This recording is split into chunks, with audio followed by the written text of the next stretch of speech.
அனைவருக்கும் வணக்கம். பிஜிடிஆர்பி எக்ஸாமெட்ரா ஃபங்க்ஷன்ஸ் ஆஃப் சர்வர்லேருந்து ஒரு இம்பார்ட்டன்ட் ப்ராப்ளம் பார்க்க போகிறோம். ஸோ ப்ராப்ளம் என்னது பார்த்தலாம். Let f of X Y equal to x cube divide by x square plus y square when x y not equal to 0,0 0 when x Y equal to 0. So at a point 0,0 which of the following is ட்ரூன்னு கேட்குறாங்க. First பார்த்தீங்கன்னா f is continuous but not differentiable at 0,0ல, f is differentiable at 0,0, F is not continuous at 0,0, F has all directional derivative but not continuous. Okay, so ஃபங்க்ஷனுக்கு direction derivative எல்லா டைரக்ஷன்லையும் கிடைக்குது, but map வந்து கண்டினியூஸாக இல்லை அப்படின்றாங்க. இன்னொன்று பார்த்தீங்க அப்படின்னா ஃபங்க்ஷன் வந்து நாட் கண்டினியூஸ் அட் 0,0ன்னு சொல்லிட்டாங்க. எஃப் இஸ் டிஃபரன்ஷியபிள்னு சொல்லியிருக்காங்க. 0ல் மேப் வந்து டிஃபரன்ஷியபிளாக இருக்கும்னு சொல்லியிருக்காங்க. F is continuous but not டிஃபரன்ஷியபிள்னு சொல்லியிருக்காங்க. ஸோ ரொம்ப முக்கியம், ரொம்ப இம்பார்ட்டன்ட் ப்ராப்ளம் கூட இது. ஸோ இந்த ப்ராப்ளம் எப்படி சால்வ் பண்ணலான்னு பாருங்கள். முதல்ல given f of X comma y வந்து நான் ஜீரோ கேஸுக்கு பாருங்கள். X cube divide by x square plus y square. So x comma y வந்து not equal to 0,0. Okay, so function value at 0ல் பார்த்தீங்கன்னா 0. ஸோ வேல்யூ வந்து 0. இப்போ என்னென்னா map வந்து 0ல் கண்டினியூஸ்னு அர்த்தம். Limit X comma Y tends to 0,0 F of X comma Y equal to F of 0,0. இது நத்திங் பட் 0ன்னு வரணும். ஸோ அப்படி வந்தால் இந்த ஃபங்க்ஷன் வந்து கண்டினியூஸ்னு சொல்லலாம் அட்டு 0ல். ஓகே, அப்போது என்ன அர்த்தம்னா நீங்கள் எந்த பாத் எடுத்துக்கிட்டாலும் அட் 0 வழியாக பாஸ் பண்ணுற எந்த பாத் எடுத்துக்கிட்டாலும் அந்த பாத்தோடைய லிமிட் வேல்யூ வந்து ஆல்வேஸ் யூனிக்காக இருக்கணும். அதாவது லிமிட் வேல்யூ வந்து எக்ஸாக்டாக 0,0 வரணும். ஸோ நீங்கள் எந்த பாத்து கன்சிடர் பண்ணாலும் அது நடக்கணும். ஓகே, ஃபார் எனி பாத் நீங்கள் எந்த ஒரு பாத்து கன்சிடர் பண்ணாலும் ஸோ உங்களுடைய ஃபங்க்ஷன் வேல்யூ வந்து ஆல்வேஸ் என்ன வரணும், உங்களுக்கு லிமிட் வேல்யூ 0க்கு ஈக்குவலாக இருக்கணும். ஸோ அதுதான் எங்கள் ஸ்டேட்மெண்ட்டு. ஓகே, நீங்கள் என்ன எனி பாத் கன்சிடர் பண்ணாலும் இப்போது கவனிக்கணும். உங்களுடைய f of X comma y என்ன பாருங்கள், x cube by x square plus y square. இப்போது suppose y is a function of எக்ஸாக நீங்கள் எடுக்கிறீங்கன்னு வச்சுக்கிங்களேன். Y equal some f of எக்ஸாக எடுக்கிறீங்க அப்படின்னா இப்போது இந்த ஒய் வந்து ஃபங்க்ஷன் ஆஃப் எக்ஸுன்றதால மேபி இது வந்து x square times some g of எக்ஸாக கூட எழுதிக்கலாம். So x square times some g of எக்ஸாக கூட எழுதிக்கலாம். ஆர் இது நாட் அ ப்ராடக்ட் ஆஃப் எக்ஸாக கூட எழுதிக்கலாம். கரெக்டுங்களா? ஸோ ஒய் வந்து எஃப் ஆஃப் எக்ஸாக எழுதுறீங்க அப்படின்னா இந்த ஃபங்க்ஷனை வந்து x square times g of எக்ஸாகவும் கன்சிடர் பண்ணலாம். அதாவது இந்த ஒய் ஸ்கொயர் டேர்ம்ஸ் ஒய் ஸ்கொயர்ன்றது என்ன கிடைக்கும், x square times some g of எக்ஸாக இருக்கலாம். அது Y square equal to just f square of எக்ஸ்னு கூட இருக்கலாம்.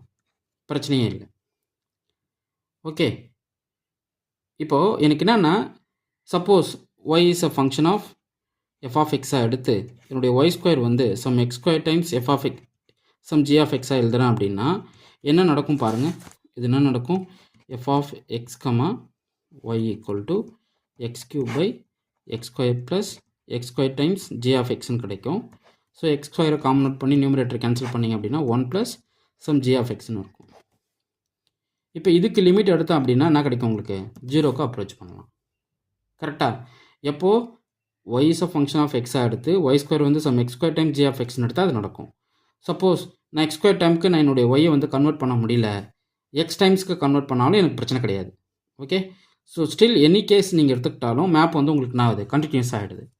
புரியுதுங்களா? இப்போது சப்போஸ் நீங்கள் ஒய் வந்து ஒய் எஃப் ஆஃப் எக்ஸ்னவே எடுத்துக்கிட்டுன்னு வச்சுக்கிங்களேன், அப்போ எஃப் ஸ்கொயர் ஆஃப் எக்ஸ்னு வந்து நிற்கும். ஸோ இப்போ என்ன பண்ணலாம், நீங்கள் எக்ஸ் ஸ்கொயர் காமன் அவுட் பண்ணி நியூமரேட்டர் டினாமினேட்டர் கேன்சல் பண்ணிங்க அப்படின்னா உங்களுக்கு லிமிட் வேல்யூ பவரில் கண்டிப்பாக ஒரு எக்ஸ் வந்துடும். ஸோ லிமிட் வேல்யூ வந்து உங்களுக்கு 0 ஆகிடும். ஸோ இந்த ஸ்டில் வந்து மேப் வந்து கண்டினியூஸ். அப்படி இல்லைனா இன்னொரு ஐடியா தெரிஞ்சுக்கங்க, பவரில் என்ன வேரியபிள் இருக்கோ அதனுடைய டிகிரியும் அதுக்கு ஈக்குவலண்ட்டான டினாமினேட்டருடைய வேரியபிளுடைய டிகிரியும் ஒன்று லெஸராக இருக்கலாம், நான் சேமாக இருக்கலாம். ஸோ அந்த 2 கேஸ் நடந்தாவே மேப் வந்து என்ன ஆகிடும், உங்களுக்கு கண்டினியூஸாக வந்துடும். Okay, so degree of g of எக்ஸும் less not equal to degree of f of x அந்த ஃபார்மேட்டில் இருக்குது அப்படின்னா வென் எக்ஸ் வேரியபிளுக்கு இருக்கிறது, வென் எக்ஸ் வேரியபிள் இருக்கிறதுக்கு. ஸோ உனக்கு சேமாக இருக்குது அப்படின்னா மேப் வந்து கண்டினியூஸ். லெஸராக இருக்கலாம், அப்படி இல்லைனா ஈக்குவலாக இருக்கலாம். ஸோ அப்படின்ற பட்சத்தில் மேப் வந்து உங்களுக்கு கண்டினியூஸ் ஆகிடும். இங்கே எஃப் ஆஃப் எக்ஸ்ன்றது நியூமரேட்டர் ஃபங்க்ஷன், ஜி ஆஃப் எக்ஸ்ன்றது டினாமினேட்டரில் இருக்கிற உங்களுடைய எக்ஸ். இது வந்து ஷார்ட்கட்டு, மைண்டில் வச்சுக்கோங்க. ஓகே, அப்போ இந்த மேப் வந்து கண்டினியூஸ் அட் 0,0ன்றது ட்ரூ, அப்போ நாட் கண்டினியூஸ்ன்றது ஃபால்ஸ். இப்போ டிஃப்ரென்ஷியபிலிட்டி வருமானு பார்க்கணும் இல்லைங்களா? ஆல்ரெடி மார்னிங் நான் டிஃப்ரென்ஷியபிலிட்டிக்கு ஒரு ப்ராப்ளம் கொடுத்துருந்தேன், எப்படி பண்ணணும் அப்படின்னு. So f of h k minus f of 0,0 first இதை எவாலுவேட் பண்ணணும். ஓகே, அப்போ என்ன ஆகும்? h cube divided by h square plus k squareனு கிடைக்கும். மைனஸ் f of 0 வந்து 0. ஸோ ஃபைனலாக h cube divided by h square plus k square. So இது 1ன்னு எடுத்துப்போம். இப்போ partial derivative with respect X கண்டுபிடிக்கணும். fx at 0 0 பார்க்குறீங்க. Limit h tends to 0 f of h, 0 minus f of 0, 0 divided by h. கரெக்டாக? அப்போ limit h tends to 0. இது f of xல போடுறீங்க. f of x, yல போடுறீங்க. xக்கு பதிலாக h ஆகும், yக்கு பதிலாக 0 போடுறீங்க. அப்போ ஆகும் h cube divided by h square minus f of 0 0 ஆகிடும் divided by hன்னு கிடைக்கும். So limit h tends to 0. So h cube by h squareனு கிடைக்கும், h cubeனு கிடைக்கும். ஸோ வேல்யூ பார்த்தீங்க அப்படின்னா 1. ஸோ fx at 0 0 வந்து உங்களுக்கு என்ன கிடைக்குது? 1 கிடைக்குது. அடுத்து fy at 0 0 பார்க்குறீங்க. போடுங்க. Limit h tends to 0. Limit h tends to 0. f of 0, h minus f of 0, 0 divided by h பார்க்குறீங்க. ஸோ இது பார்த்தீங்கன்னா லிமிட் h tends to 0. இதுக்கு பார்த்தீங்கன்னா x காம்பனன்ட் 0, y நான் 0ன்றதால கம்ப்ளீட்டாக 0 ஆகிடும். மைனஸ் இது 0 divided by h. So partial derivative ஒன்றுன்னு ஆகிடுது உங்களுக்கு, 0ன்னு வந்து. ஸோ fy at 0 வந்து 0. ஸோ இது அப்படியே இருக்கட்டும். இந்த ஃபார்முலாவில் போடுங்க. h times fx at 0 0 plus k times fy at 0 0 plus square root of h square plus k square into by of hk. இந்த இது நீங்கள் கண்டுபிடிக்கணும். So h times fx value 1 plus k times fy value வந்து 0 plus square root of h square plus k square into by of hk. Okay, so அப்போ ஃபைனலாக என்ன கிடைக்குது? இந்த டேர்ம்ஸ் வந்து ஈக்குவல் பண்ணிக்கிறோம். இப்போது h times fx at 0 0 plus k times fy at 0 0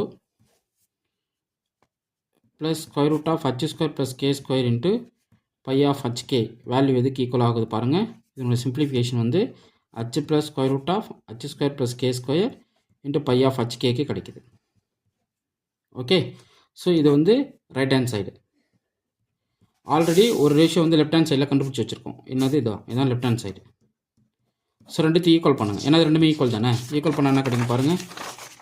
so equal பண்ணுறச்சு h cube divided by h square plus k square equal to h plus square root of h square plus k square, okay, plus pi of hk. So நமக்கு என்ன கண்டுபிடிக்கணும்? இந்த by of hk function கண்டுபிடிக்கணும். So first இது நம்ம இந்த side கொண்டு வந்துடலாம். So h cube divided by h square plus k square minus h equal to square root of h square plus k square into pi of hkன்னு வந்து நிற்கும். So இது cross multiple பண்ணால் என்ன கிடைக்கும்? h cube minus h square minus h k square divided by h square plus k squareன்னு கிடைக்கும். இது h cube. Okay, அப்புறம் equal to square root of h square plus k square into pi of hk.